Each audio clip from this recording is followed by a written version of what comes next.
in case you want to pass it along to anyone. Feel free to reach out after the fact. Okay, well, it is 12 o'clock Central on the dot, so I want to go ahead and get started. Again, thank you guys for joining us. I'm going to go ahead and introduce and turn things over to Dana Steinlage with Choice Solutions.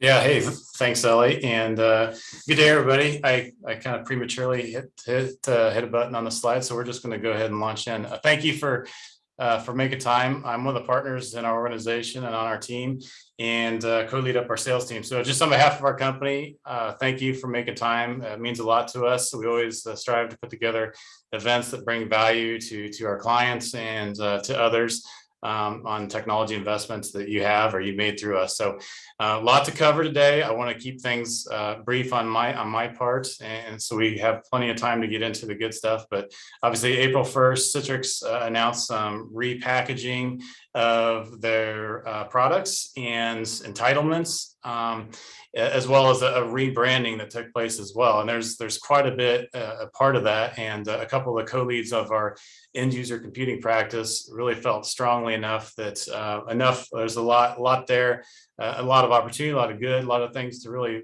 make sure and take time with you to walk through and kind of talk through that. And we've got a special guest from Citrix that is joining us as well that we're super excited about too. So before we dive in there, I was just going to share real briefly on our team, our company, for those of you who may not have familiarity with us. So we've got a presence primarily in the central part of the US and then down in the Southeast as well, through kind of specializations or through referrals or, just a variety of things over the years.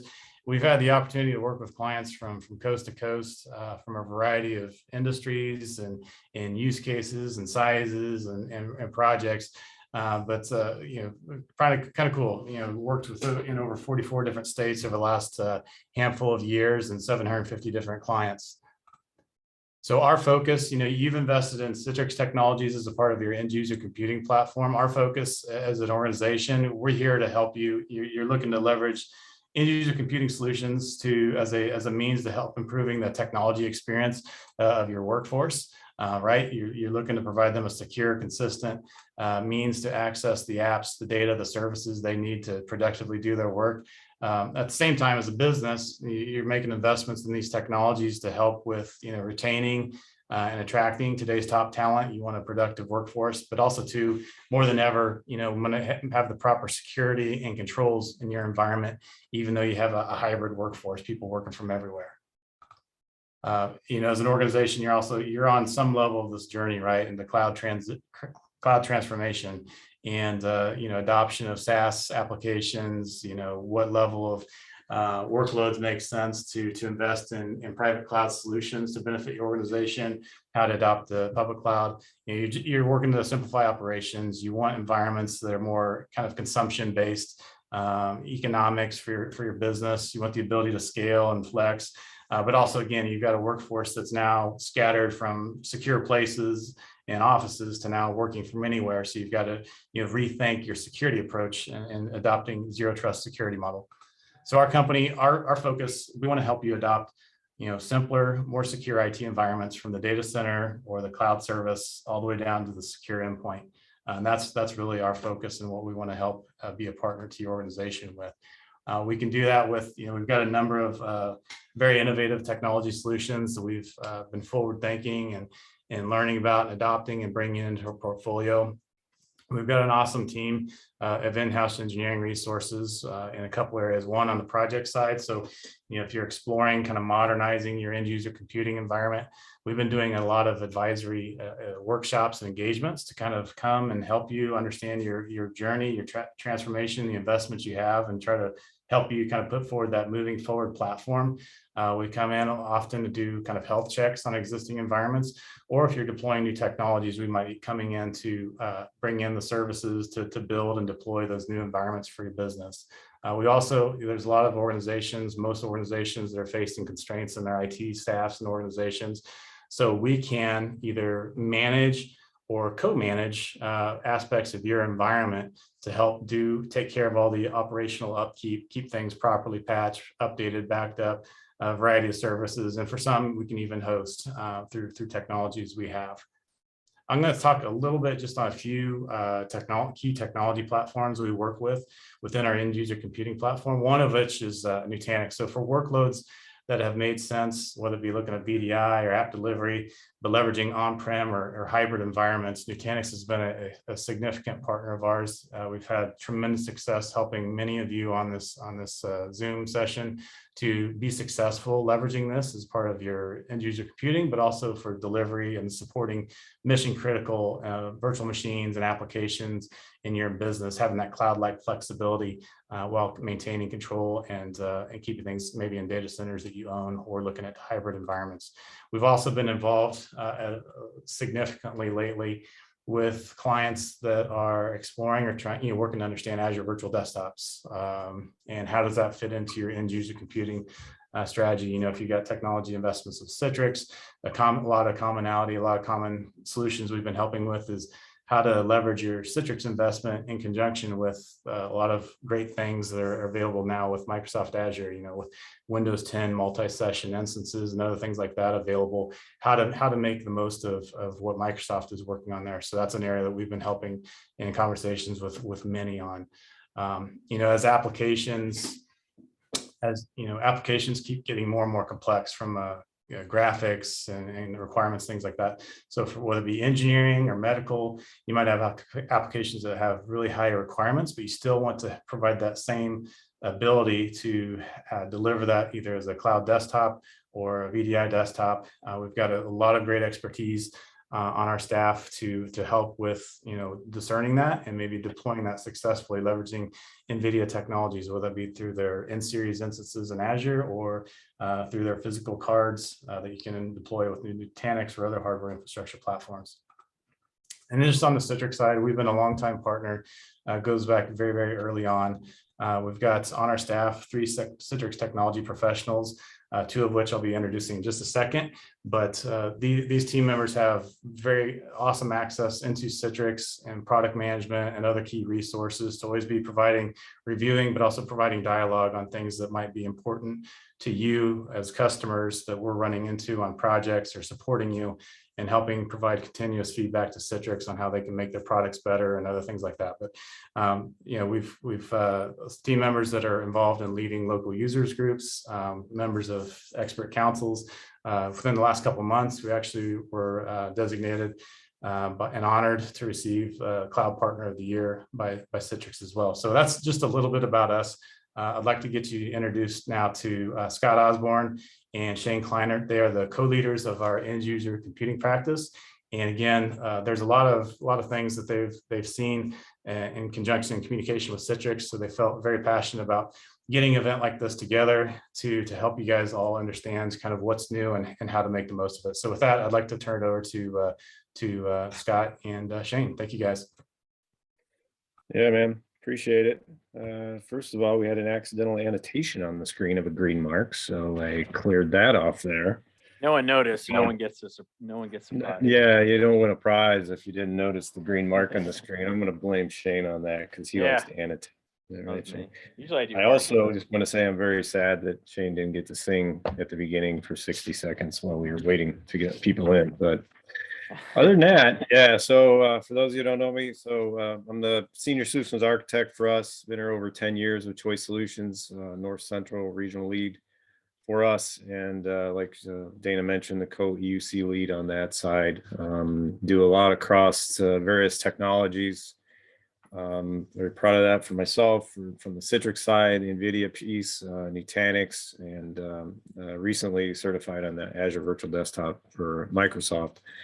And then do lead the user groups here for my local community on both the Nutanix and Citrix side. So that's a little bit who I am, Shane.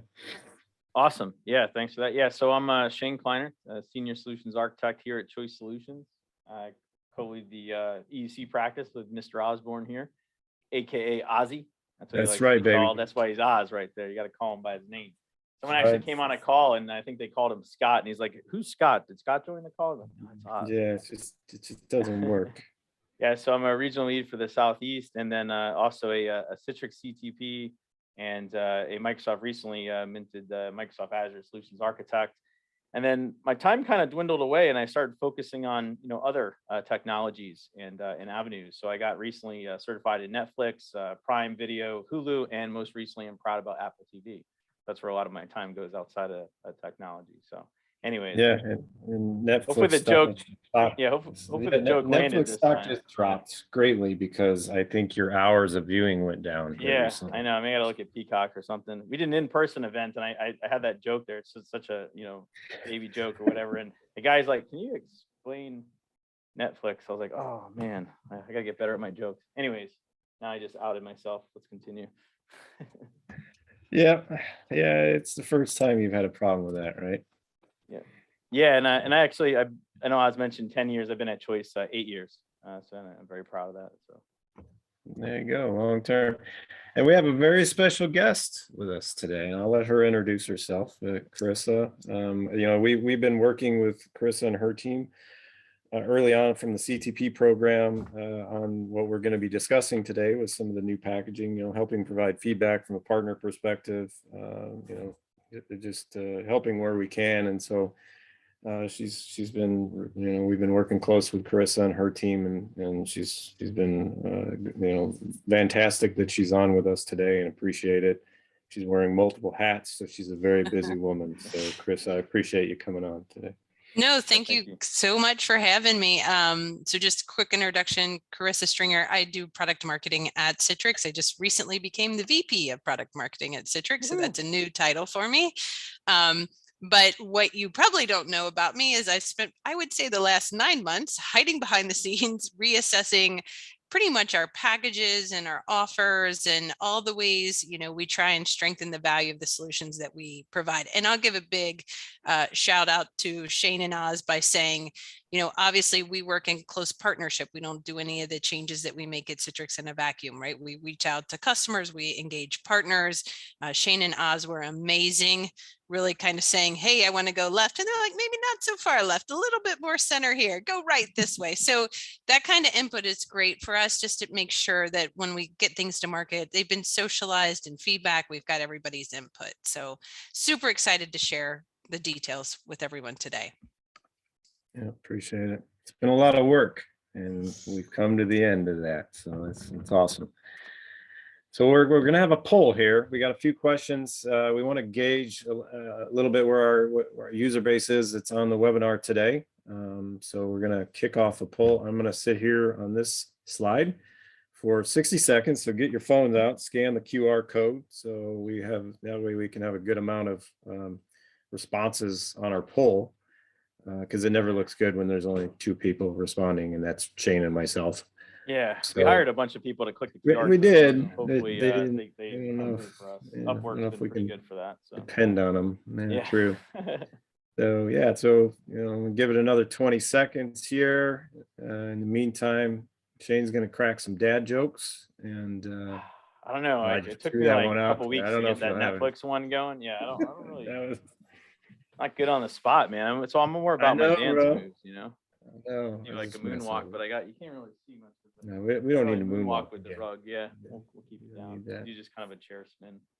Keep All it right, simple so here. 10 more seconds. So Ben wanted a URL. Maybe didn't have access to his phone. Didn't really think that through. Yeah. So last time everyone's like, keep the QR code up there. So like we'll do 60 seconds, and then Ben's coming through asking for the URL. So we'll have to do that next time. Can give you the short link, I guess. I'd say you could, I guess, post the URL. I could post it chat. in the chat, right? I guess I could. Yeah, do that real quick, and then I'll move on. Go 1, 2, 3. URL coming at you. You ask and you shall receive, Ben. Look at that.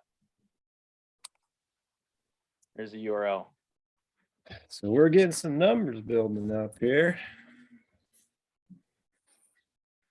Yeah, so the first question was, what Citrix license edition are you currently running, right? So there's a mixture of both on-premises licensing and then the cloud services. We got kind of each of those here, so it's interesting. So we do still have a lot of folks Neck and neck on the at the call top. still on-prem there, yeah. We know we had a fair amount of customers that were in the Workspace Suite Premium Plus side, so I was very curious to see if that was going to take the top spot or not. See a question about hybrid rights. So yeah, that will. Ooh, we'll stay discuss today. tuned. Yeah, stay tuned. Stay tuned. All right. Yeah, All I think right. that's pretty much everyone. I think we're at the end there. So it looks like Premium. the Steve Ed, yeah, on-prem premium won that one. Whoops, my bad. So let me go to the next question here and see what this looks like. Where are your Citrix workloads hosted? And Shane, I assume you got a, there we go. Ooh, Got one for Azure. boy. Wow. oh boy. Yeah, we're really pumping up on the on-prem here. Usually there's like no one on the Google side. That's run the development. So I mean, maybe we'll get one lucky. Let's see. AWS. Wow. Usually we see more for our customer base. It's heavily on the Azure side, then we see customers as well on AWS. This is a runaway win with the on-prem. Very interesting. So we're about at that 40. So yeah, that takes the cake on that one. So hit 40 and then move on. Yeah, Azure with 1. That surprises me. Oh, there we go. Whoever did that, thanks. I think I'm gonna vote for Google just to tick that up 1. Appreciate it. Oh man, it keeps going back here. I'm giving the, what is going on? Why did it do that? Let me go to the third question here. There we go. There we go. Is this the one we're on, or was it? No, it's one more back. Yeah. So what version? Yeah, we're on the what version are you? All right, let me go back to it. Hit play. Yeah. Give us a second. 34. There we go. All right. What version of Citrix are you currently running? Hopefully, not too many folks on 7.15. If you are, hopefully, you got plans in place because August is end of support there. So. No plans in place. We'll definitely want to talk through those options. Okay. Yeah, still a fair amount.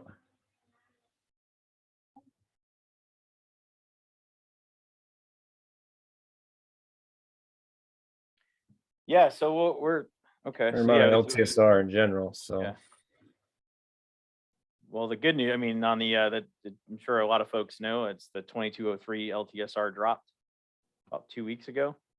Yeah. A lot of awesome enhancements for those LTSR customers that are still staying on premises. Today, we're going to be focusing on a lot of cloud service specific offerings. So, we'll be talking through kind of what those new entitlements are. Chris is going to be really hitting on that. We'll also talk through some things that are there for the folks that are still on premises, and then also plans for transition and what that looks like. So at least 1912 led the pack there instead of 715. So yeah. And then last question. I think this is the last question. Was this last question, Shane? Yes, that's it. Yeah. No, actually, there's 30 more. Yeah. Okay. Just all sit on as we go through a poll. That's our cool. whole. We got some session recording customers. Awesome. Oh. Nice. Well, you're in luck for the want to learn more. You're in the right place. We have some good kind of conversation we're planning on having around both WEM and session recording. You might ask why. We'll find out soon. This is good though. Yeah. So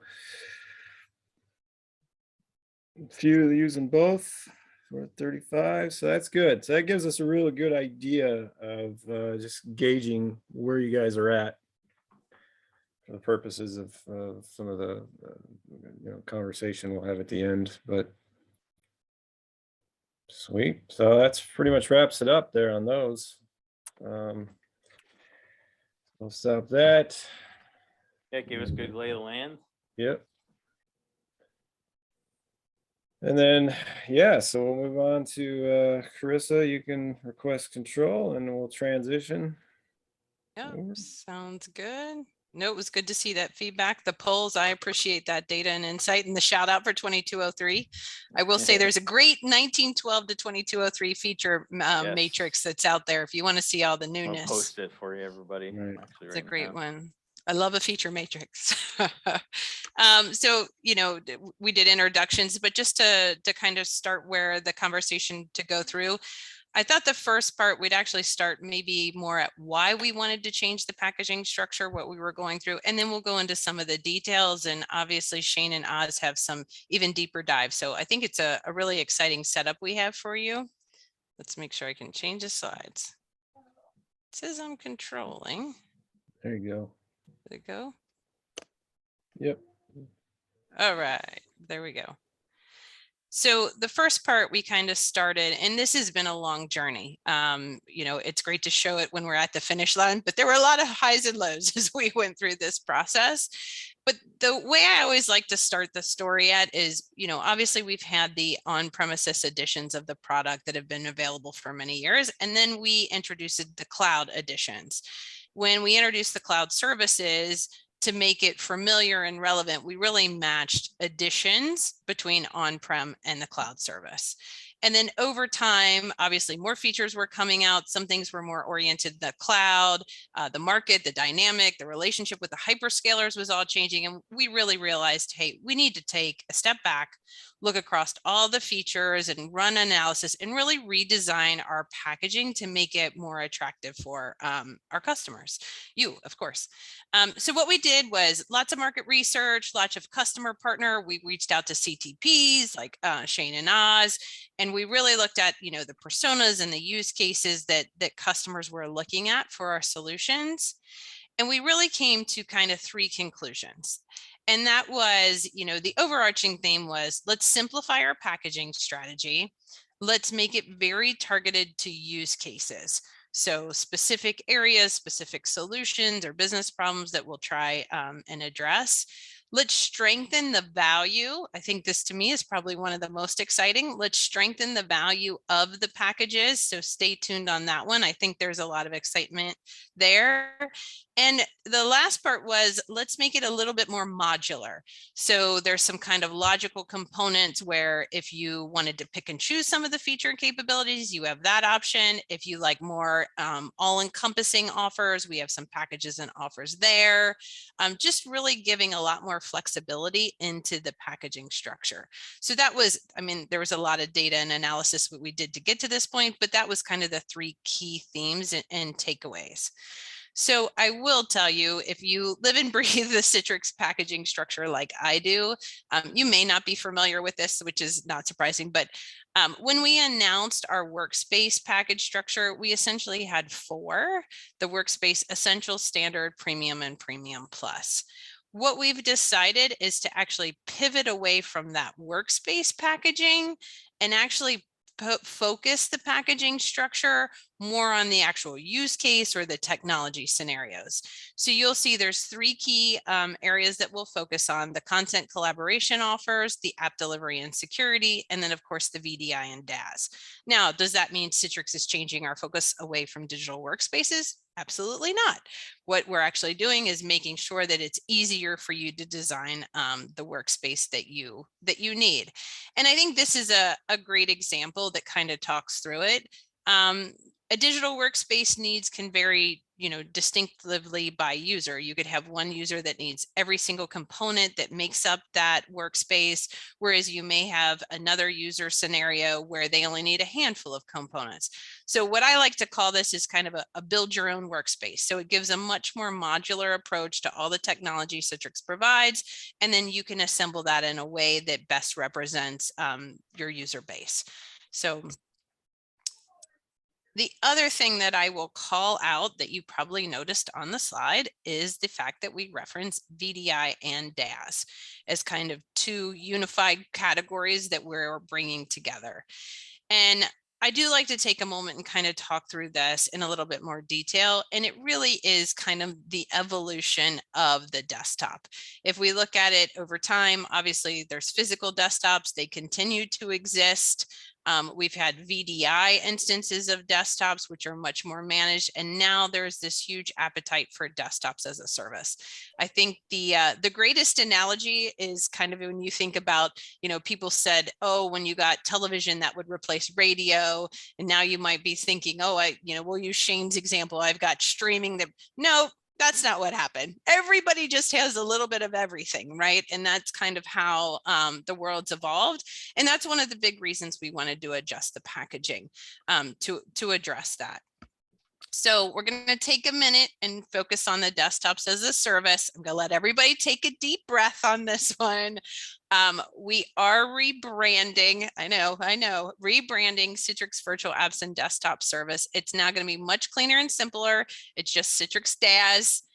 It's very easy to understand that we're focused on that desktops as a service market. And I promise, I understand it's gotten to the point where it's a joke sometimes on the rebranding, but I will tell you the decision to rebrand is not done without, you know, a lot of consideration. So we do really feel strongly that this is a great way, super easy to understand and reference. No need to abbreviate. We took care of that for you, right? It's just the Citrix DAS solution. But once you kind of process, I got to talk through that side, let people process that we're rebranding. But I want to go through why we are. And a lot of the feedback and the research is when you think about desktops as a service, it's very likely that the association you may have, the deployment strategy could be very different from what someone else thinks about. And instead of actually defining, you know, what we do here or there, we figured we would start with Citrix DAS. We turn to, you know, industry analysts. This is actually a great report. We've actually purchased it for redistribution. You don't even have to have a Gartner account. It's actually available on the citrix.com website.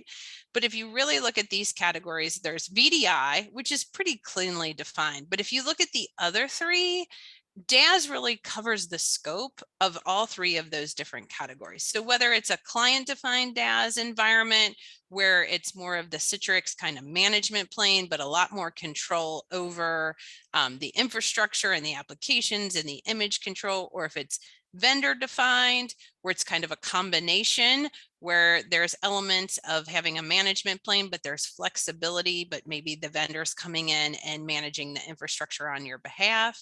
Or there's kind of managed DAS, which is much more of an end-to-end managed solution. So the idea here regarding the rebrand is really to call attention to the breadth of the solutions that Citrix provides so that you can come out and depending on where you align in this matrix, obviously there's the options and the services that we provide. And I will tell you that Gartner market guide for DAS, again, a great resource, and it does match exactly where Citrix plays in each of those markets. So hopefully now you've had a moment to digest the rebranding. Just lost half the folks.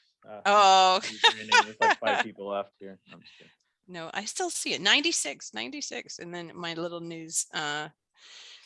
So there's another element that I want to make sure we talk through. And I'll be honest, this term, it took me a moment, but I'm getting there with it. But it is the concept of hybrid DAS. Right. And by hybrid DAS, it's looking really at that Citrix management plane is the cloud service, but the hybrid element of it is there could be components that you're running on-prem, there could be components that are running in the cloud, it's in hyper-converged infrastructure, a combination. But when we looked at designing the solutions, it was really focused on these hybrid DAS solutions. And again, I think it ties in nicely with the rebrand as well.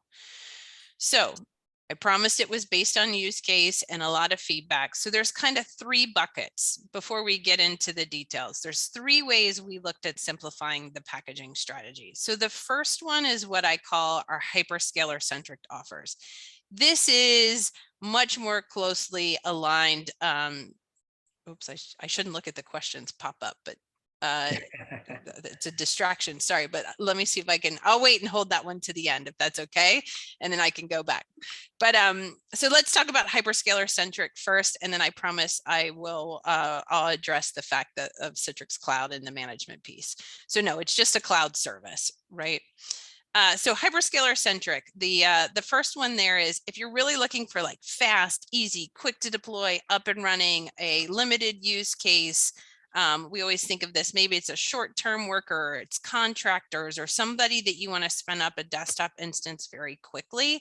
That's why we have these kind of hyperscaler centric. For the most part, they're really designed to purely be in the cloud. Then next we look at digital transformation. So the survey results at the beginning are really helpful in chatting through this because we have a lot of customers that are interested in making that transition from being a pure play on-prem to really having a little bit more flexibility. I will say, I'm sure everybody uses the COVID analogy, but man, if we have learned anything over the last few years, the ability to have a long-term plan and then the ability to pivot very quickly to adjust that plan to the changing environment around us becomes really important. And that's where that hybrid DaaS digital transformation solution. So again, we're going to take a very use case centric approach. There's an apps only, an apps and desktops, and then a more premium security offer there. And then the last option that we'll chat through is when we did a lot of the testing, there was kind of it was really split. Some people wanted to be able to have more control over the features and capabilities they selected. Somebody said, hey, Citrix is best in breed. I want all the capabilities that Citrix is able to provide in one solution. And that's where we put the emphasis regarding the DaaS solution, a comprehensive offer there. So I like to tee it up because once I show you a feature matrix, obviously your attention will hone in a little bit more specifically on the features themselves. So here are the 4 new, what I would call hybrid DaaS solutions. So these are going to be the solutions that are designed if you're looking to do that kind of transformation from being purely on-prem to leveraging the cloud service. A lot of times we talk about trade up and transition. These offers are keenly designed there. And of course, this also introduces the comprehensive offer. So let me draw the comparison between the world you know today and then kind of the new features. So the Citrix Virtual Apps Service, our advanced edition, will get rebranded to Citrix DaaS Advanced. It includes all the features that we have available today in the advanced service. Plus, remember, there was an effort to strengthen the value. We are adding session recording. So if you aren't aware, session recording previously was a premium only feature. We're bringing that into the advanced edition. Next, we'll go to the Citrix Virtual Apps and Desktops, or the CVAD Advanced service. So we are rebranding that service. It will now be called DaaS Advanced Plus. Again, we are bringing in that premium session recording capability. And then the other element I'll call your attention is, see at the bottom how we have add-ons like the performance and security analytics that you can pull into the package. You can pick and choose, right? I can pick one of those kind of core services, I would call it, and then I can add in those individual components. If you are interested in multiple, instances of those add-ons, it becomes more attractive to buy some of the higher end packages that has those capabilities bundled in. So moving on to DaaS Premium. So this has all the capabilities that are in the Citrix Virtual Apps and Desktop Service Premium Edition today. And of course, that is the same service that's included in Workspace Premium Plus, but we're introducing additional capabilities. So we are adding in the adaptive authentication and we're adding in app protection to that package. So those are being included based on the same pricing structure that we have today. And then the last part, this is that comprehensive package where bringing in everything Citrix offers for that DaaS use case. And again, it's hybrid DaaS. So core management service, being able to run those workloads on-prem or in the cloud. So the new DaaS Premium Plus offer, it has everything that's in the DaaS Premium, but for the first time, we have a net new package that includes both the security and performance analytics. And I will add the other key element with that is it's the first time we've offered the analytics in a concurrent model. So that's been a request we've gotten a lot. So we're adding that in only through the DaaS Premium Plus options. So that's a high level overview of the hybrid DaaS packages. But as I kind of highlighted, we've done a little bit in partnership with our hyperscalers. I will say, because I instantly get the question, Carissa, I see Azure and Google on this slide, where's AWS? And I'm like, don't worry, it wasn't ready for me to share yet, but we're working together with AWS. It's just wasn't ready for the April announcement. So I will start and kind of work left to right, and I'll call out some of the new changes there. So on the Azure front, let's say, again, we have that use case. I want to get up and running, fast and easy, being able to spin up the instances in a public cloud. So great. We now have DaaS standard for Azure. So this is key because you can go into a marketplace, you can buy it, it's very quick, it's on monthly terms. There is a few updates that we're making to this. The WEM, or Workspace Environment Management, that really optimizes the scalability and performance on Azure. We're now including that in DAS standard. And we do recognize that it takes people some time to make that transition from on-prem to cloud. So what we have done in the past, the CVAD standard for Azure only supported cloud hosted workloads. Now we've actually changed the DAS standard for Azure. You can actually select one resource location. So if you want to have those virtual apps and desktops in Azure, you can have them in Azure, or if you want to have them on-prem. So that's an or option versus the hybrid DAS, right, where you'd have the flexibility to do both. So if you go to, oh, and I did have the things to highlight them here. So that's DAS standard. DAS premium, I just put on this slide for comparison, really just to showcase to you, this is the hybrid DAS solution. So you're going to get, you know, DAS premium. There's nothing specific in this case where it's just for Azure. It's available on Azure Marketplace. It's the hybrid DAS solution. I just wanted you to see the comparison between the hyperscaler specific and then the DAS premium. Okay. Now, the next area I'm excited to highlight with you is we have actually strengthened the partnership with Google as well. And we've announced 2 new offerings specifically designed for Google Cloud. So this is the DAS standard for Google Cloud. Again, it's available in a monthly as well as a yearly term. I will call out that it is going to only be compatible with Windows Server. So of course, that's a Microsoft requirement, right? If you're going to be in Google Cloud, you need to use Windows Server. You get that same option where you can go on-prem or in the cloud. You just have to pick one resource location. And of course, we're bundling in those WIM capabilities there as well. I will add the last option we have here.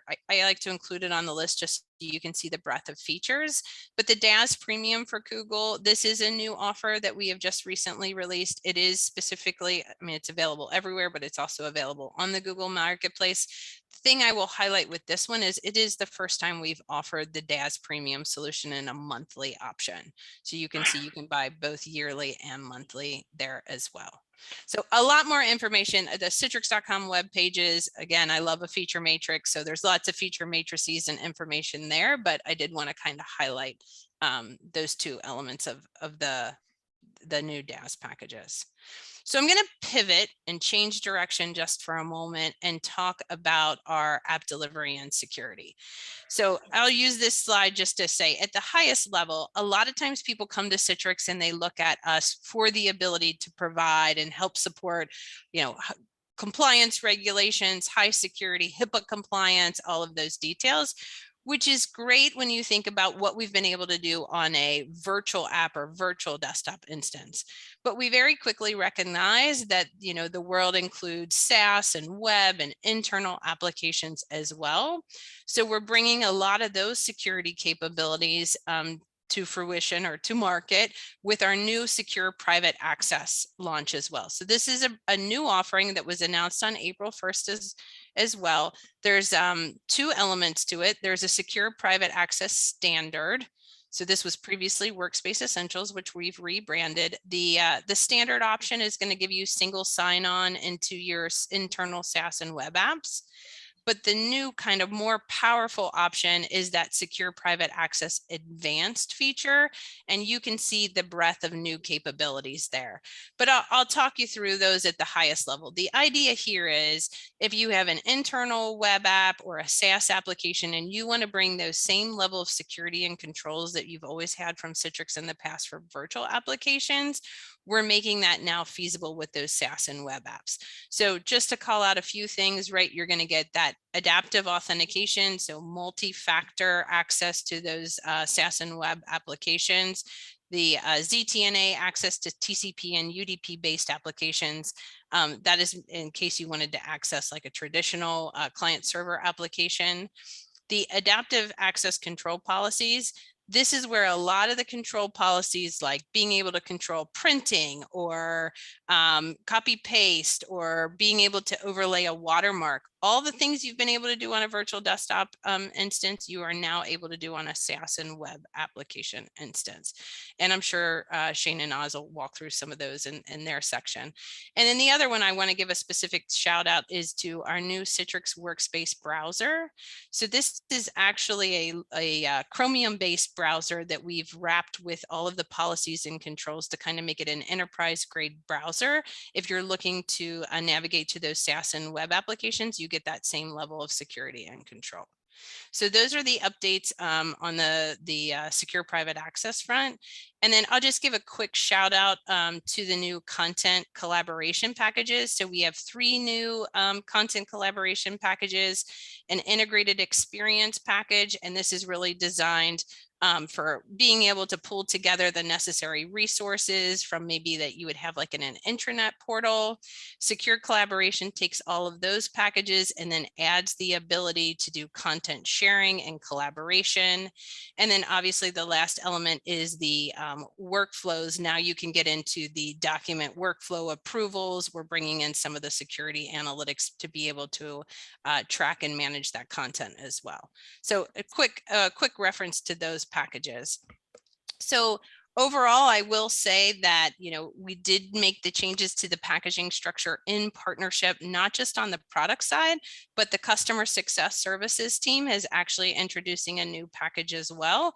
So of course, you'll continue to get what was Select and is now being called CSS Core. That will be bundled in with all the cloud services, but they have a new advanced option as well. Of course, then they have Priority and Priority Plus. So let's talk about a few details. When I see so many people that are still, you know, running on premises, here's some kind of a lay of the land, just shows you some of the paths that you might have to take advantage of the new packages. So I'll pick out a few examples here. The first 2 is if you're running the advanced edition, you can transition up to the cloud service, right? There's an equivalent package, you know, transition path. You get all the new cloud service features, auto scale, app probing, VDA restore, image builder, all of those capabilities that you would get plus the cloud service. Plus we're adding in those new session recording features. If you look at the premium edition will transition into DAS Premium. Again, same thing, you're going to get all of those new cloud features that you've been familiar with. Plus, if you are a Virtual Apps Premium, you get Remote PC plus the DAS capabilities. All of that multi-factor contextual access for the adaptive authentication service, which I will say is in tech preview right now. All of that's being included. And then the app protection, where you can get the protection from you know, screen captures and malware. And then of course, if you're looking for that very last category to bundle in the security and performance analytics, we have a promotion for the premium customers to help them get to Premium Plus if that's of interest to them. Of course, you can trade up to different levels, but I usually put the focus on the transition path as that's the most common. Okay, for my hybrid rights fans out there, I will say a lot of times when we think, or when I talk to customers about making that transition or trade up, hybrid rights is kind of an afterthought. It's not always something that's you know, front and center when we talk about trade up and transition. We put so much emphasis on the cloud service. I am going to tell you that that is changing. We are actually, not only are we strengthening the value of the DAS solutions, but we are also strengthening the value of hybrid rights as well. So let me give you a little overview of kind of what's coming with hybrid rights. So today, the hybrid rights license that you have usually aligns with the perpetual product that you rescinded as part of that trade up motion. We are strengthening the value of hybrid rights. So let me just give you an example. If you made a transition to say the CVAD Premium or DAS Premium Edition, your hybrid rights would now include like the app protection entitlements that you're getting as part of the cloud service as well. So we are strengthening the value of hybrid rights, and it will align as closely as possible with the entitlement on the cloud side. And I'll explain a little bit more detail on the next slide how that's working. On the right-hand side, the other detail I will add is we are also empowering folks that have hybrid rights, that if you have hybrid rights, that means you can actually install. So very similar to what you would do with an on-premises environment, you can install that both the management components as well as the VDAs on premises or in the public cloud. So that change went into place with 2203. In 2203, if you have a hybrid rights license, you can install, both the broker as well as the VDAs on a public cloud. So the thing that I think, I'm just going to give you my take on hybrid rights. So that's some of the technical details. But what I think makes this super cool is, let's say you have the DAS premium service and you have hybrid rights as part of that transition entitlement.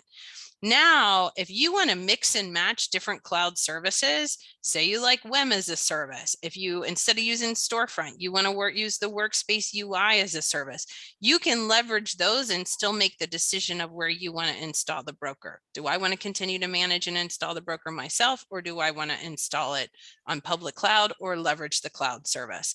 So a lot more flexibility and value coming into hybrid rights. So I hope the individual who asked that question is as excited about that announcement as I am.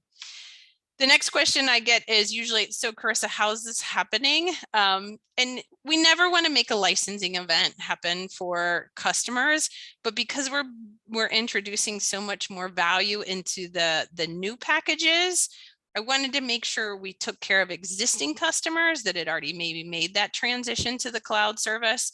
So if you are, say you are a CVAD premium customer today, now that the new packages have gone live, you will get access to those new features. So app protection and adaptive auth service are coming to you.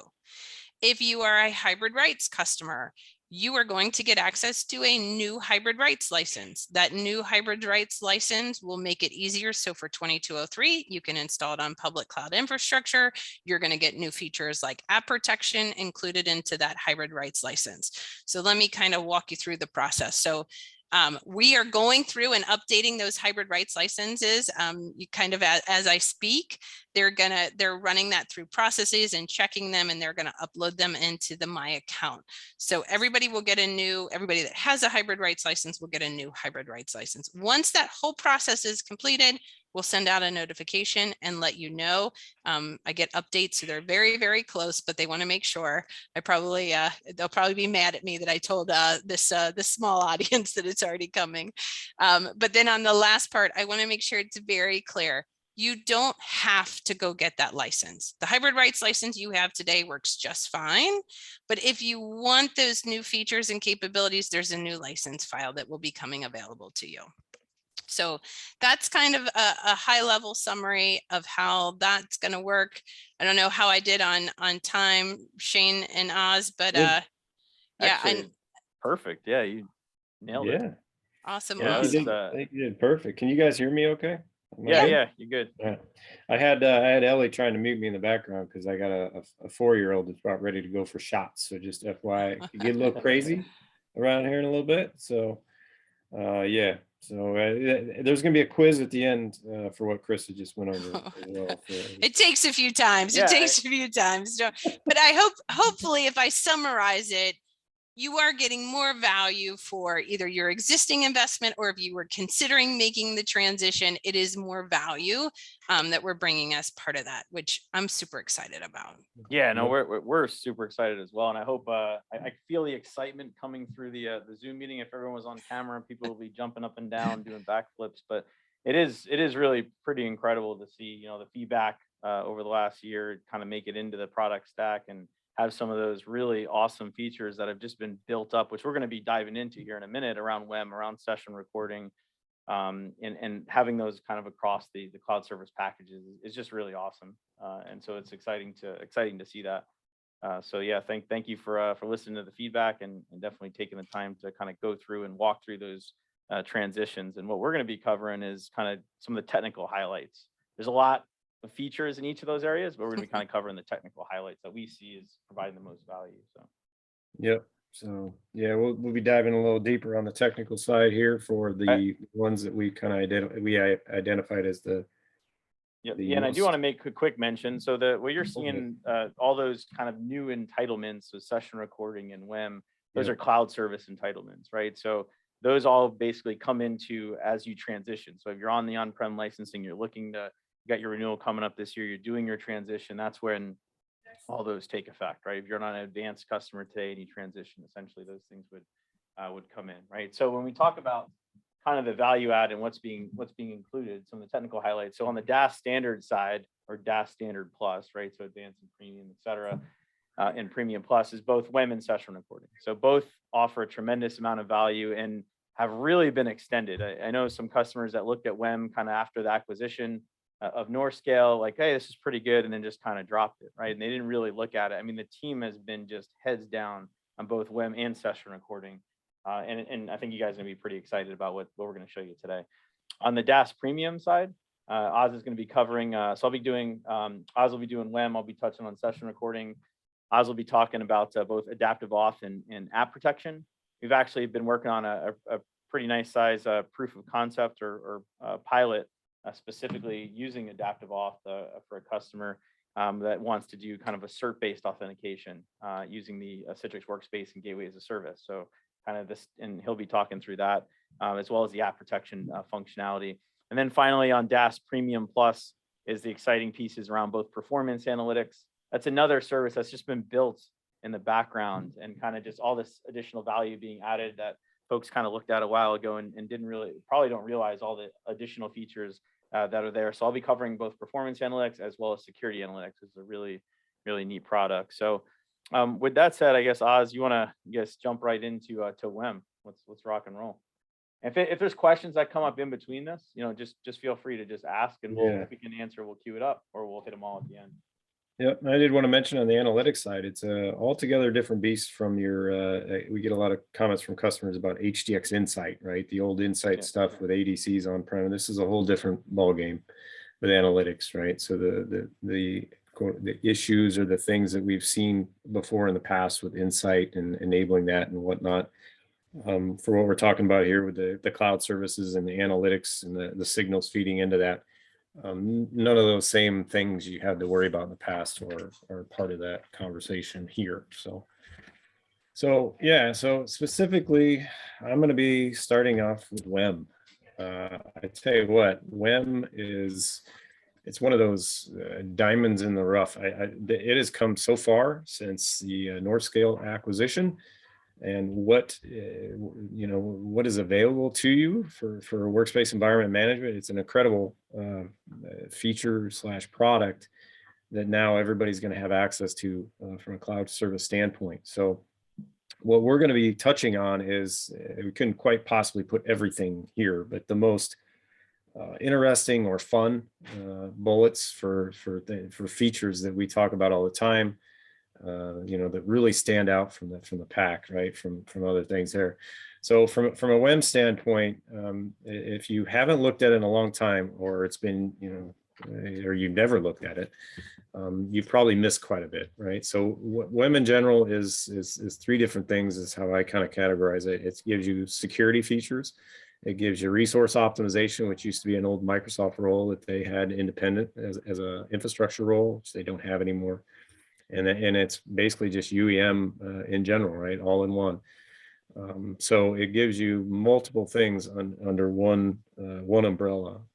It's simplified architecture, and I did want to highlight this piece, that the cloud service, it's probably one of the easiest and best cloud services to transition to first.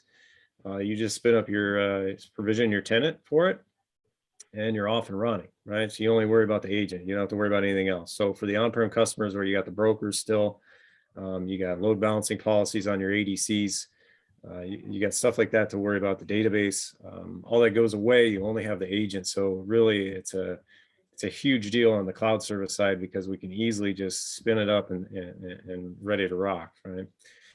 It gives you the privilege elevation capability, and now with self elevate. So this is typically stuff that they've been adding in fast and furious that were in third party, right? So if you're traditionally like an Avanti customer with the old AppSense pieces or other third party products, this is where you would have to go to get some of these things. Well, now they're slowly being introduced in workspace environment management.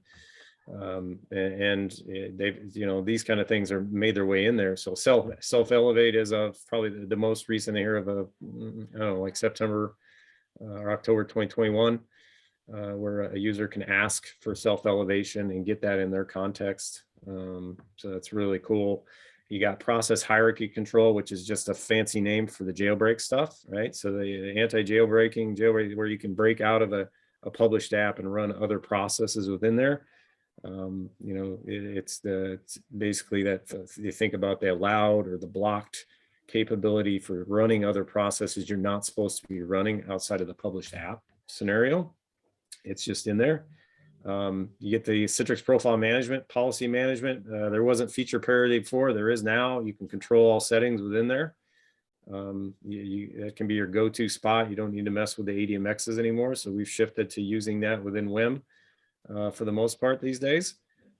FS Logics, the Citrix is doing a lot more there than Microsoft is doing, to be perfectly honest. Microsoft, if you know, for FS Logic, they haven't done a lot of new development. They've been patching a few holes here and there. But Citrix has really been, taking that in consideration, and they've added some value add, including multi-session write back for UPM, which we don't have available to us in FS Logics, but also insights, monitoring of the profile container side of things, right? So I got a quick screenshot of that here later. So it's built into there for being able to see easily, visually into your profile container. The application security rule side, so another security feature, that's your, AKA app locker capability. They fixed the merge piece on that now, whereas before it was overwrite. There was a problem with the multi-session. Now they've got the merge that fixes that. So you can use this app locker type capability within WEM. Group policy, you can import, migrate easily, HQLM, HQ current user. The multi-session optimization is awesome. It's just a way of it dealing with disconnected sessions in a multi-session scenario. So that server OS Win 10 multi-session that we're doing a lot in Azure with today, that's where this helps. And it's a lot easier on you than doing optimization for everything that is heavy on the page file. Well, here with this, it's only looks at disconnected sessions. So it helps out there. Citrix Optimizer integration, Wake on LAN feature. If you haven't looked at that is slick. That was a huge one with the remote PC stuff going on over COVID. You had to have some way to turn those machines back on if they're BIOS supported in the same subnet. Scripted tasks, custom and built-in. The only built-in one I know of right now is the Cloud Health Check, but it's pretty cool. I'm sure more are coming. But you can do your own custom scripted tasks in there. And then the one thing is because it's so cool, this is the first actual native value add to AVD. So WEM is you can purchase for AVD native as an optimization pack. All you do is drop some cloud connectors in there and you're off and running. So pretty cool there. I just wanted to show you there is a web console too. So with all these, we're showing off the web consoles for the screenshots because that's where we're going with everything. As you know, Studio in the Cloud's web, WEM's web. Shane's going to be showing session recording web. Session recording is becoming a service as well, and so that's going to be a web console. But as you can see here, web console versus legacy console, and they're getting the feature parity there. So feature parity isn't there yet, kind of like Studio took a little bit to get there to where it was completely feature parity, but now WEM is, they've actually in the last couple of weeks, they've added in quite a few things. But here, this screenshot here really highlights what I just talked about. As you can see in the middle, the resource utilization, the profile management, the group policies, application, the enterprise security, CPU management, on and on, right? This screenshot I really like from the web console because it highlights what I just got done talking about for those features that I really love within WEM there, right? So just to give you a quick look at the profile container insight. It's a monitoring piece right now, so you can't take action on it, but it does give you visually from a container standpoint for FS Logics, giving you insights into that. And this shows it in the web console, right? I'm not showing any of the legacy MMC stuff that you're familiar with from a WEM standpoint. So that's kind of, that is the biggest highlights or biggest things that I really love from a WEM standpoint. And just to jump off from there, we do have a jump start for WEM. Cloud service only, single configuration set. I won't read through all this, but we have basically point being, we have a jump start to get you going on WEM, especially for the cloud service specifically, where we'll have our engineer with you for a couple of working sessions, doing their thing and really deep dive into WEM and get you ready, get you on your feet and running with WEM. And then I'll turn it over to Shane a little bit to talk about session recording goodness. Awesome. Yeah, thanks for covering WEM. That's a lot of value add. Hopefully folks are taking some screenshots there. Obviously this is all recorded, and as Oz mentioned, we're happy to kind of cover each of these in depth if required. So basically on the session recording side, there's a lot of value add that's kind of been built into the product. So if y'all remember back in the day, session recording was Smart Auditor, right? It was a product specifically for recording Citrix sessions, and it kind of helped with some troubleshooting and things like that. There weren't these kind of advanced event-driven actions, right? So Citrix doubled down on session recording about 3 years ago and really went all out into building additional features and functionality. And for a while, up until now, right, it was always a premium feature. So there were folks out there that were using it, and we know some heavy customers that are using it. And there were some challenges over time, things like how do you handle sensitive data in those recordings, and then functionality over time for start and stop, resume were added. Some of the big things that I'm pretty excited about from a feature standpoint was the really details around the policy engine and kind of building in kind of an event-driven API. So what that basically means is now there's event-driven triggers. It really transitioned from just kind of a troubleshooting product to a security product, right? So now there's over 25 triggers. So things like clipboard mapping, copy paste, performance data. So if a CPU hits a certain spec, if certain windows or processes are open, things like USB redirection. If you plug in a USB drive, URLs and browser mapping.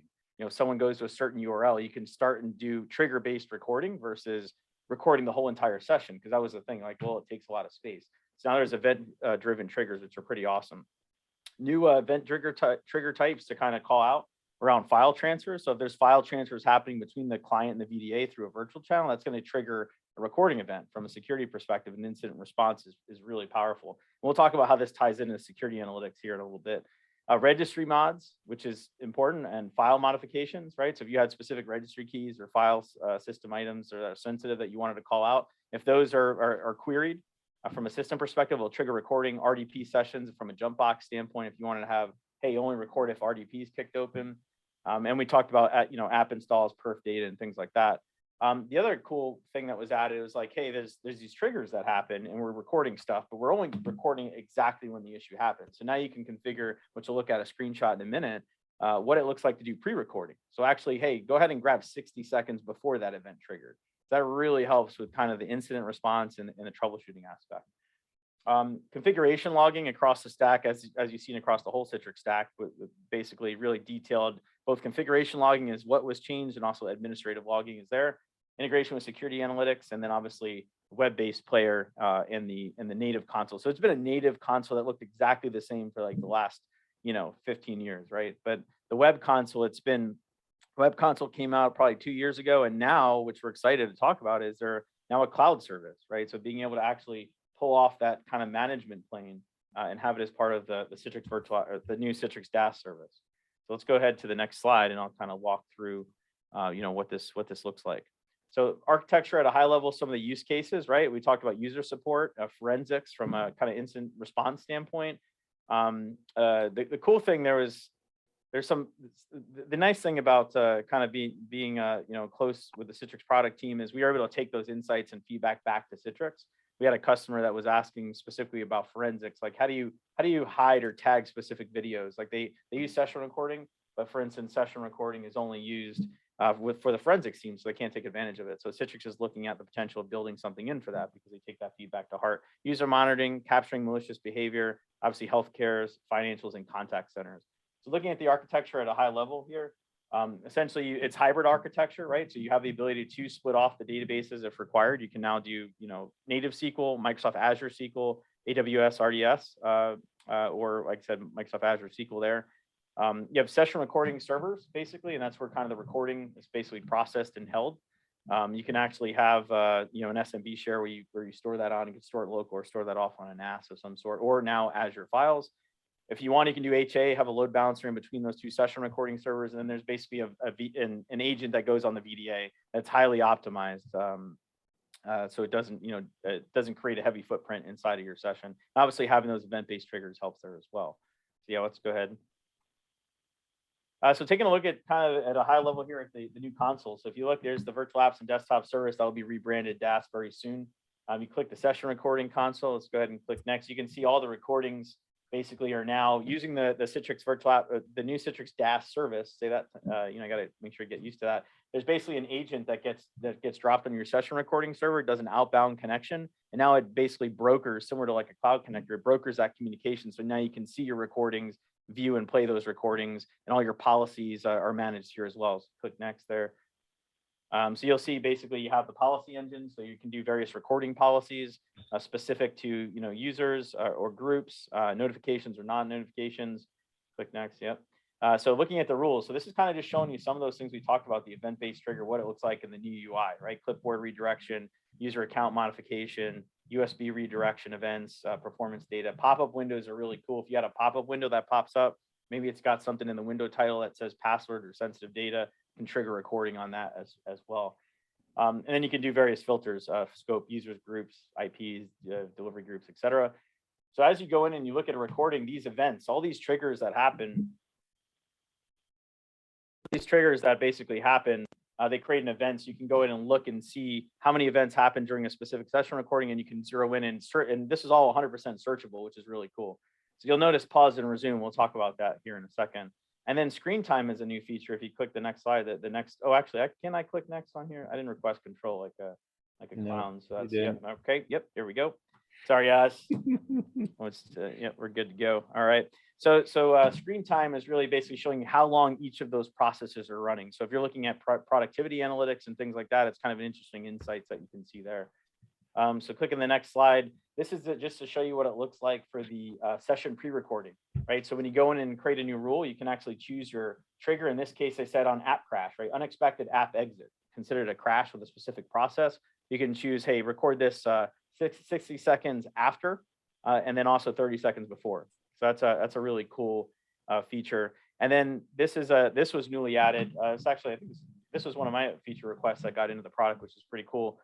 Which is around performance insights. It's like, hey, you have all this data. Why don't we have an overlay of what the actual memory, CPU, ICA latency is in memory usage as well. So every single recording will have an overlay from a performance perspective from troubleshooting down to the second, which is really powerful.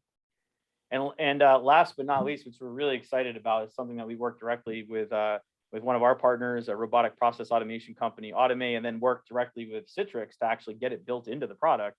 The event APIs, and really what it comes down to is sensitive data. So what about the sensitive data? You have social security numbers, PCI data, et cetera. How do you pause that recording?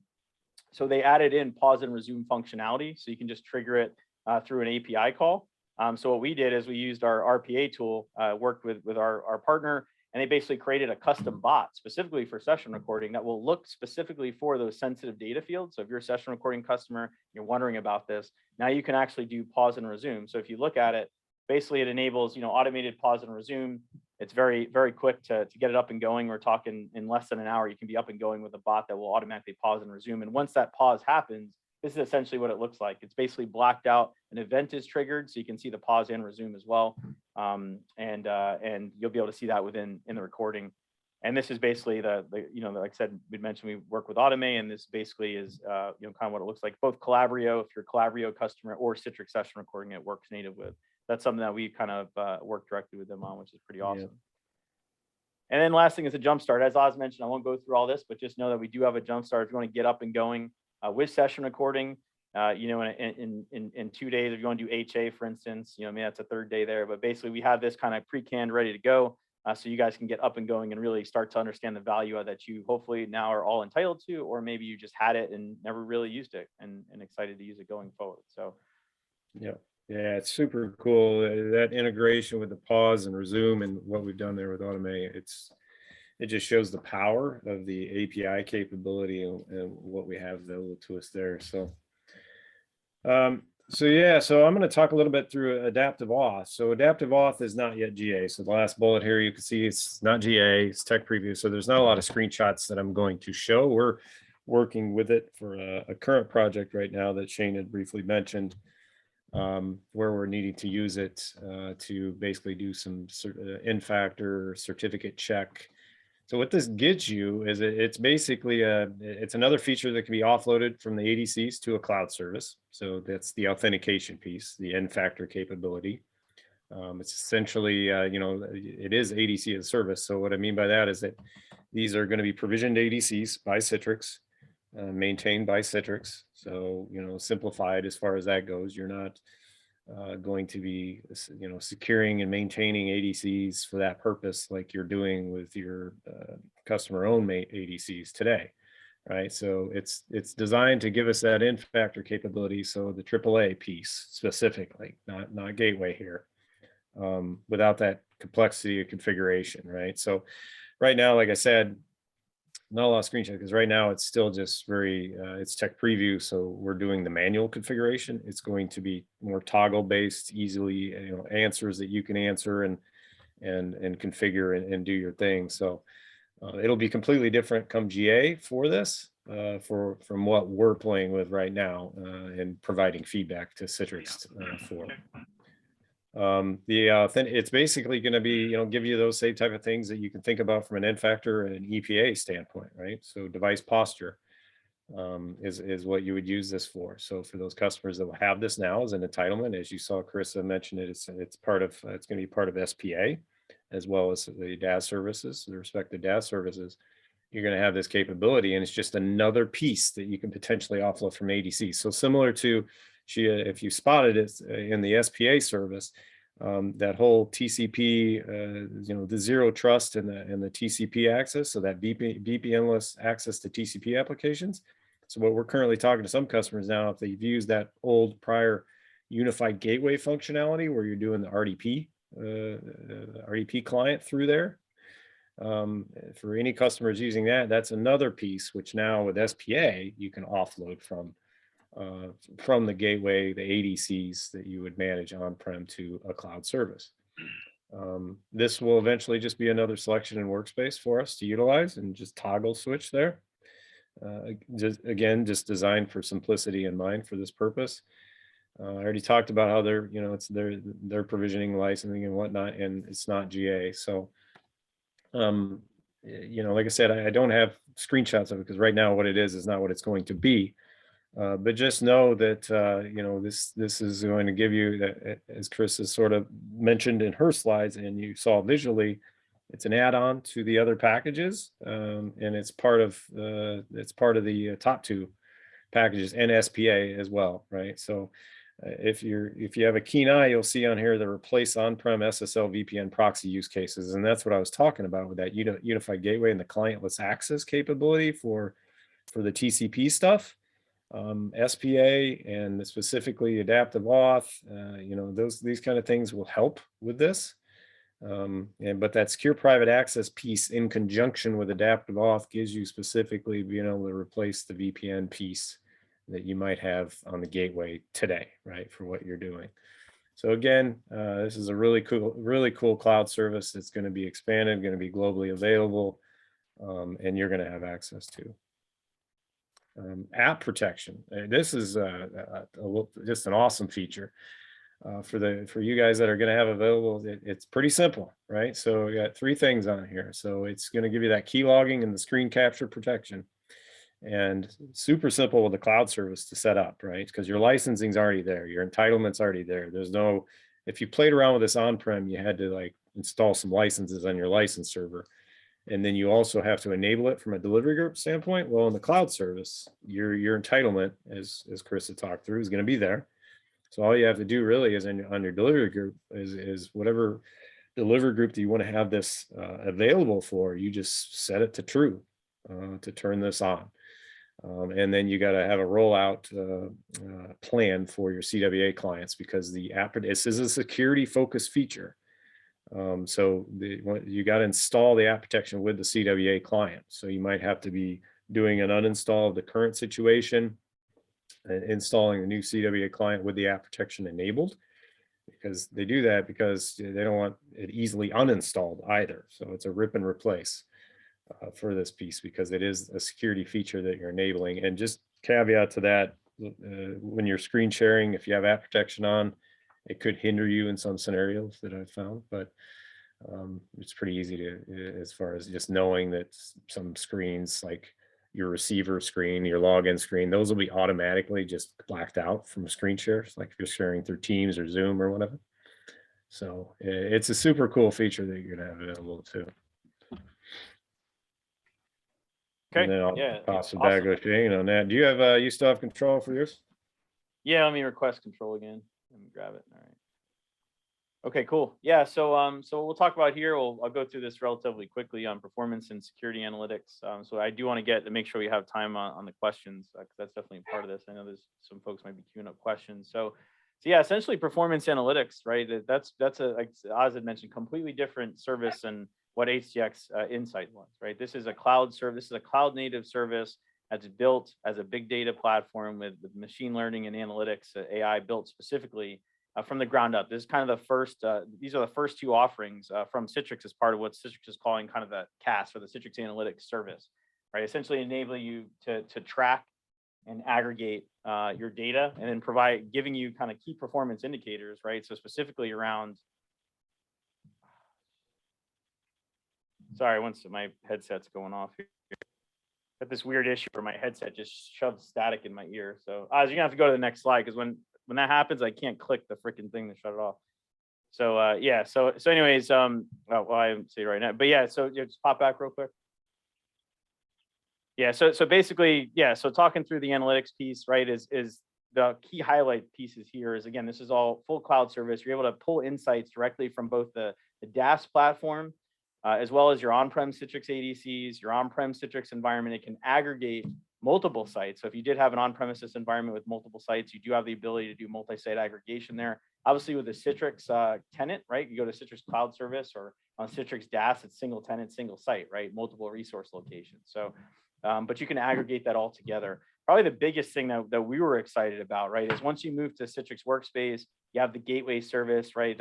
We didn't talk too much about that, but basically the HDX proxy aspect of the Citrix ADC, that's fully available and has been for years now as a gateway as a service, right? It's a service offering from Citrix. There's points of presences all over the world and on ramps specifically. So that's kind of all, invisible to the end user from a configuration standpoint, but it was a black box in the sense of analytics. So now you could actually get insights, which you're going to look at some screenshots for that. There's automated triggers as well. So you can do actionable insights on that actual data that's coming in. So you're getting performance and risk scores, not risk scores, but specifically user experience scores, very different than a risk score, right? So you can actually track that down, and it's historical as well. So you're getting data from your VDAs as well as your infrastructure, right? So the backend cloud, so the cloud connectors, right? When you're talking about gateway service, that you have two options, right? The traffic can go through your cloud connectors and be proxied that way, or you can do rendezvous, where it's essentially an outbound connection, brokers to the cloud connector, outbound connection from the VDA direct, right? So you can enable a greater scalability on those cloud connectors with direct access to the VDA. So with that said, the other main piece here that we want to talk about, there's dashboards specifically for infrastructure, for user sessions, and then there's his own self-service custom query language, which is pretty cool for actually building your own actionable reports. So we'll take a look at all those as well. So let's go ahead and kind of click through the screenshots there. This is like super high level, like you really got to get into the data. But this is kind of just showing you, once you log in, you see users on the left and you have infrastructure preview on the right. New actionable insights, so basically black hole detection, right? So when your VDA looks to appear to be registered where it's really not, this happens from time to time. This can actually detect that, tell you about it, and take an actionable insight, put it into maintenance mode, reboot it, etc. Same thing for those kind of zombie sessions that are stuck out there. I'll let you know about those as well. So this is the whole thing. When you have a big data platform, they start running and crunching analytics for you across all customers, right? It can start making these actionable insights. So this kind of just shows the user experience view. Let's go ahead and click the next one. So things that you saw, this is like Director on steroids, right? Director was localized. This is all cloud-based, right? So if you look here, so basically, as I mentioned, you kind of have basically a user experience score. So you can drill into those scores. So if you click the next slide there, you can actually see that we can take it down and look at logon duration. So this is what makes up the user experience score, right? Connection status, reconnection rate, logon duration. Then you can break those down and look at GPOs, profiles, HDX connection, auth, login scripts, et cetera. So you can really get pretty granular, similar to what you could do with Director, but in this case, much more granular. So let's go ahead and click next there.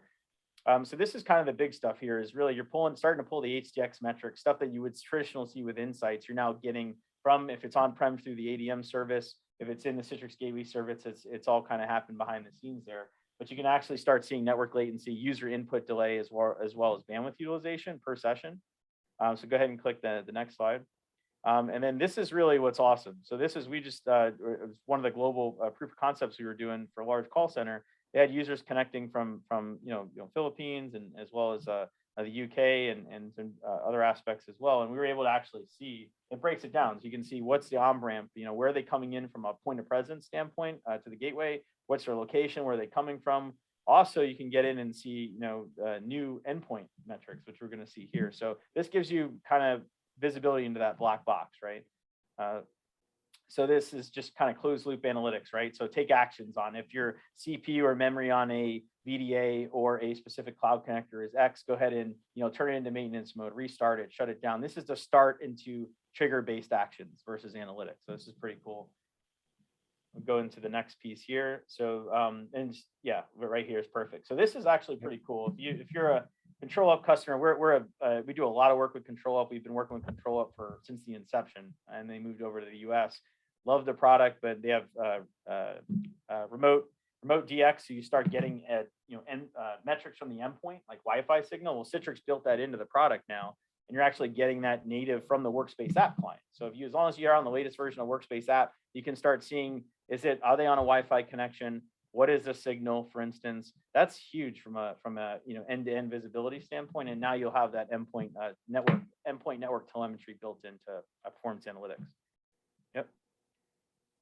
And the last one here is just around. And the last one is just around session timeline view, right? This is really, really helpful. It's full historical timeline for your actual session. So you can go look through, if it's an 8-hour session, drag the timeline and look at the latency across the whole entire session. Very, very powerful from an analytics standpoint. Security analytics, I'm just going to breeze through this so we can really get into the questions. It kind of sucks to breeze through it because it's such a powerful platform, and really from a competitive standpoint, there's not many people that are offering this. Think of it like taking signal data from a bunch of different platforms, the Citrix platform specifically in the services, but also taking actionable insights from Microsoft Graph security integration, right, through those APIs, and basically allowing you to pull data from Microsoft Sentinel, pull data from Splunk, as well as send data into those platforms as well. So this is really about proactive risk assessment and continuous monitoring of your environment to allow you to just click next, and we'll just skip through it. Essentially, go ahead and create rules and risk scores on your users, continuously monitoring your environment. So looking and creating risk for those specific users. If it sees things like, hey, this user logged in from a different place, you can create rules and actions specifically around that. Have they logged in from a different location? Are they doing copy and paste? Are they transferring and pulling data out, right? Most threats are insider threats. This can actually predict that and then do triggers on that. Just click through this. Yeah, we can just jump past it. So it's kind of the timeline of a session. You can actually go and create rules, and just pause on this one for a second. These are all the different conditions that you can actually look for specifically for secure private access, content collaboration, as well as the desktops as a service. Start and stop recording is built in, as we've mentioned. So yep, that'll kind of wrap that up. And then the last thing we just want to mention here, Citrix, they fought hard. They fought the battle hard on the endpoint management side. Citrix endpoint management, they kind of had to throw the towel in there, through the end of sale. So if you are an endpoint management customer, it is important to know that product is end of sale. So that could raise some questions. So there is important to know it's not that you're being abandoned. You know, if you click next, it's Citrix and Microsoft pie have a strong chart. partnership. What's that? Before, after, Yeah, before, that's right. after. Yeah. Microsoft Endpoint Management and Intune, but you're not left in the dark, right? It is important to know the end of sale was announced. It still will effectively support customers to 2025. Can still continue to buy additional licenses if needed and support your environment, but it is important to start that transition path and moving to something like Microsoft Endpoint. And we're helping our customers with conversations to start thinking about that next step there on that journey for the Intune / now full-blown, you know, MEM capability there for pivoting away and looking to what's next for you there. So I did want to, you know, before I just want to throw this slide up for, we provide a service here to talk about all of this plus everything else that you can possibly think about in the UC landscape as part of our advisory workshops, where you can just hang out with Shane and myself. We just kick it, right? That's it, man. We have some fun. That's right. We have some fun conversations. It's a lot of fun. We do some Visios, design and planning, look at what your future state environment is going to be. We tackle it from all angles. So yeah, we try to make this service fun and for your leadership and yourselves. And we've got some really positive feedback for these sessions. Like I said, I guess we're fun to hang out with too. So maybe. Boy, now you're setting the expectations high here. So I know, man. It's a high bar. I'll tell you what. Yeah, no, for sure. It's a great service, and like honestly, we're talking through a lot of key transition and conversation points that are happening in the industry right now around things like Windows 10 multi-session, Office 365, OneDrive in your session, all that kind of good stuff. So identity and whatnot. So look forward to hopefully talking to us. Come hang out with us. Look at that. Got someone mentioned. It's very fun. Yeah. Eric, nice. So we got questions. I haven't been reviewing any of the questions just because I've been holding the slides and presenter view. So hopefully Chris has answered some, and also I went and answered kind of through the conversation. So let's open it up. You know, let's open it up to kind of like thoughts, feedback, questions about transition. Yeah, I think Ellie's also giving away a car at the end. Yeah, right? Tesla actually. Yeah, she hooked up with Musk. You know. We're not ideal. We're not. Ideal's not sponsoring. She's talking about the little car, like the micro machine. Well, yeah. We're giving away tech decks. Not a car. I apologize. Next time, man. Next time. I shouldn't have tweeted that out all over the place. She was listening, though. It was a good test, Ellie. Way to be there. I was trying to catch her. Yep, it was a test. That's all. Yeah, we will send the recording out. I do want to cut. So there was 8 or I think it was like 9 or 10 folks that are still on Workspace Suite.